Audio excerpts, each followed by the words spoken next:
Hello everyone, welcome back to Medicology nursing services. आप सभी साथियों का आपके अपने YouTube channel Medicology nursing services में फिर से स्वागत है। सो फ्रेंड्स, एक और बेहतरीन वैकेंसी के बारे में हम आपको अवगत करवाने वाले हैं। यदि आप एक नर्सिंग प्रोफेशन से रिलेट करते हो तो वीडियो को लाइक और शेयर जरूर कीजिएगा। आज मैं आपको बताने वाला हूँ नर्सिंग ऑफिसर और चीफ नर्सिंग और प्लस में मैट्रन का वैकेंसी के बारे में डिटेल में डिस्कशन करेंगे और ये वैकेंसी आपको एम्स भुवनेश्वर की तरफ से देखने को मिलेगी। तो चलिए शुरू करते हैं बिना किसी टाइम डिले के। तो आपके सामने स्क्रीन पे एक पीडीएफ नजर आ रहा होगा और यहाँ पे एडवर्टाइजमेंट नंबर देख लीजिएगा, 2025 लिखा हुआ है। यहाँ पे देखिएगा, recruitment for the various group A, group B and group C post on the deputation basis. ठीक है, तो ये मैं बता देता हूँ आपको कि वैकेंसी देखने को मिलेगा और application are the being invited as the prescribed format, hard copy from the eligible officer of the central state UT government, ठीक है, ऑटोनोमस गवर्नमेंट। ठीक है, ये चीज़ें यहाँ पे मेंशन की गई है। आप क्या कर सकते हो, अपने एप्लीकेशन फॉर्म को फिल कर सकते हो और ये जो एप्लीकेशन फॉर्म होंगे वो कंप्लीटली ऑफलाइन आपको देखने को मिलेंगे। चलिए डिटेल में बात कर लेते हैं कि भाई कहाँ का कितना वैकेंसी है, आप कैसे फॉर्म को फिल कर सकते हो, एज क्या होगा, सैलरी क्या होगा, सारी जानकारी कवर करते हैं। तो सबसे पहले देखा जाता है कि यहाँ पे सीनियर नर्सिंग सुपरिटेंडेंट का वैकेंसी यहाँ पे देखने को मिलेगा और साथ ही साथ में चीफ नर्सिंग ऑफिसर का वैकेंसी आपको देखने को मिलेगा। ग्रुप कौन सा है, तो ग्रुप है आपका ए। लेवल कौन सा मिलेगा आपका सैलरी का, तो लेवल सैलरी का मिलता है 12 और पोस्ट कितनी है, तो पोस्ट आपकी ए की पोस्ट यहाँ पे देखने को मिल रही है। जैसा मैं अभी आपको हाईलाइट करके बता देता हूँ, ये है, ठीक है, चीफ नर्सिंग ऑफिसर। ठीक है, फिर बात करते हैं नर्सिंग सुपरिटेंडेंट का पोस्ट है, तो इसमें कितना पोस्ट रखा गया है, तो इसमें 3 पोस्ट आपका मेंशन किया गया है, जैसा मैं अभी आपको हाईलाइट करके बता देता हूं। ठीक है, नीचे डिटेल में डिस्कशन करते हैं कि और कितना वैकेंसी हमको देखने को मिलेगा। तो यहाँ पे इतना वैकेंसी आपके सामने देखने को मिल रहा है। ठीक है, तो ये 2 वैकेंसी है नर्सिंग की, जिसमें आपको चीफ नर्सिंग ऑफिसर का है और एक नर्सिंग सुपरिटेंडेंट का वैकेंसी देखने को मिला। टोटल 4 वैकेंसी है हमारे नर्सिंग का। तो आप देखते हैं आगे इसकी क्या क्या जानकारी आपको देखने को मिलेगी। एजुकेशन क्वालिफिकेशन की डिटेल में डिस्कशन कर लेते हैं कि एजुकेशन क्वालिफिकेशन में आपको क्या यहाँ पे चीजें मांगी गई है। ठीक है, तो चीफ नर्सिंग ऑफिसर के लिए आपके पास होना चाहिए, ठीक है, 5 year regular service in the post of the relevant field है। ठीक है, ये आपके पास होना चाहिए ग्रेड पे ऑफ द, ठीक है। तो देखिए यहाँ पे आपके पास क्या होना चाहिए, 5 ईयर का एक्सपीरियंस होना चाहिए जो आपका ग्रेड पे रहेगा 4600 ग्रेड पे आपको देखने को मिलेगा और साथ ही साथ आपको 10 ईयर का एक्सपीरियंस चाहिए regular service in the post of the relevant field. ठीक है, इसमें चाहिए ग्रेड पे आपका कितना होना चाहिए, 5400 ग्रेड पे आपका होना चाहिए। ठीक है, तो ये दोनों कंडीशन यहाँ पे मेंशन की गई है।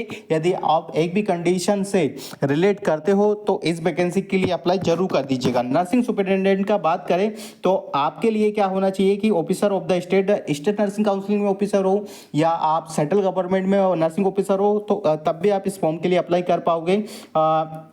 Deputy assistant nursing superintendent with 5 year regular service आपके पास होना चाहिए, मतलब आपके पास डिप्यूटी DNS का आपके पास सर्टिफिकेट होना चाहिए, 5 ईयर का एक्सपीरियंस आपके पास होना चाहिए और जो आपका ग्रेड पे है वो 5400 ग्रेड पे होना चाहिए। ठीक है, तो ये यहाँ पे चीज़ें देख लीजिएगा, इस प्रकार की कंडीशन है जो कि एलिजिबिलिटी क्राइटेरिया को दर्शाती है। अब आगे डिटेल में बात करते हैं कि और क्या क्या जो यहाँ पे नियम और शर्तें आपके लिए लागू होंगे वो क्या क्या है। Information for the candidate, the number of the post tentative. ठीक है, यहाँ पे पहले ही बताया जा रहा है कि जो पोस्ट है वो टेंटेटिव पोस्ट रखी गई है।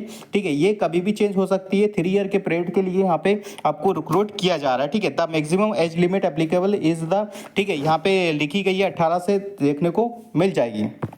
चलिए, the other eligibility criteria will be regular as per the relevant recruitment rules. ठीक है, द केडर कंट्रोलिंग अथॉरिटी, ये तो सभी को पता है कि अदर अथॉरिटी कंट्रोल करते हैं। 45 डेज के अंदर आपको नोटिस वैकेंसी का एम्प्लॉयमेंट को न्यूज़पेपर के माध्यम से देना होगा। ठीक है, the application through proper channel should reach the AIIMS Bhubaneswar within 45 from the date of the publication of the advertisement the employ news the duly forwarded. ठीक है, तो भाई आपको 45 डेज के अंदर में इसको सबमिट कर देना है, आपके पास ज़्यादा समय नहीं है। ठीक है, यानी और भी कुछ भी आपको इस वैकेंसी के रिगार्डिंग डाउट्स हो तो आप MSBhubaneswar.in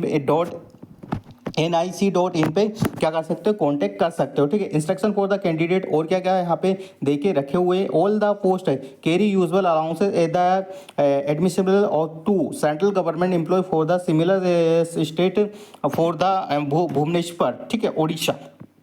ये चीज़ें यहाँ पे मेंशन की गई है। और क्या क्या कंडीशन है जो कि आपको पोस्ट के लिए अप्लाई करना है, तो देखो ये पोस्ट है जो है ये ऑफलाइन पोस्ट आपको देखने को मिलेगी। यहाँ पे एक फॉर्मेट दिया गया, आपको इस पोस्ट के लिए अप्लाई करना है। पोस्ट का नाम लिखेगा, एप्लीकेंट का नाम लिखेगा, बाकी सारी चीज़ें आपको पता ही है कि आपको क्या करना है आगे पोस्ट में। ईमेल नंबर, मोबाइल एड्रेस और कम्युनिकेशन एड्रेस बहुत अच्छे से डालिएगा। अपनी जो कास्ट है, कास्ट के रिगार्डिंग भी चीज़ें डालिएगा कि आप कौन सी कास्ट से बिलोंग करते हो, ठीक है।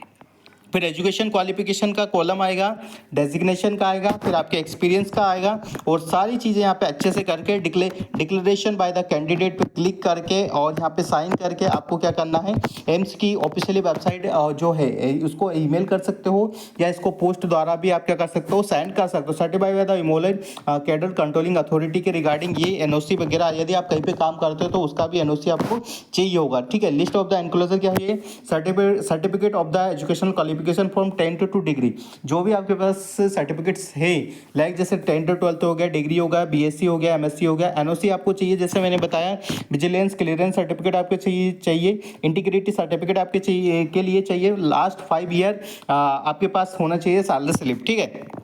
जैसे यहाँ पे मेंशन किया गया, नो मेजर माइनर में पेनाल्टी सर्टिफिकेट होना चाहिए, service certificate with mention of पे ग्रेड स्केल, ठीक है। लास्ट पे सैलरी स्लिप भी आपका यहाँ पे मेंशन किया चाहिए, ठीक है।